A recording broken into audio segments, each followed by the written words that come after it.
Saudara, mulai saat ini pengguna televisi analog sudah bisa mendapatkan siaran TV yang berkualitas dan tidak lagi berbintik-bintik dengan teknologi yang canggih, yaitu dengan menambahkan set-top box atau STB. Siaran TV analog akan berubah menjadi siaran TV digital dengan gambar yang bersih dan suara yang jernih.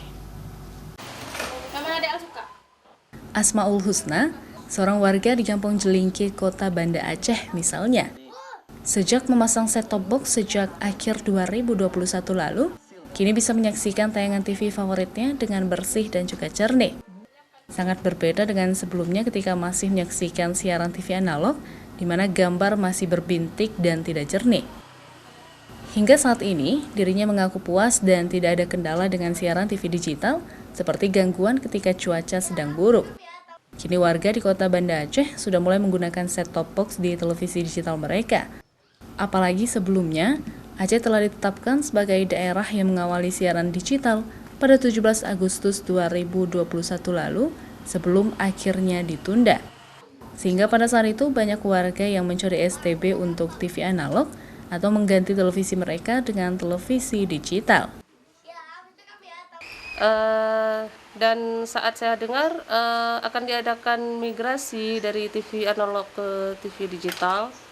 Saya membeli STB ini untuk kualitas gambar yang lebih bagus karena kualitasnya HD, jadi otomatis gambarnya bagus, suaranya pun jernih. Jadi saya membeli STB ini untuk mendapatkan kualitas gambar yang HD, bagus, dan suaranya pun jernih. Analog switch off atau migrasi TV analog ke digital akan dimulai pada tanggal 30 April mendatang secara bertahap. Sebagai perangkat pendukung ke siaran TV digital, set-top box atau STB digunakan sebagai alat khusus untuk menerima siaran TV digital dengan gambar yang bersih dan suara yang jernih.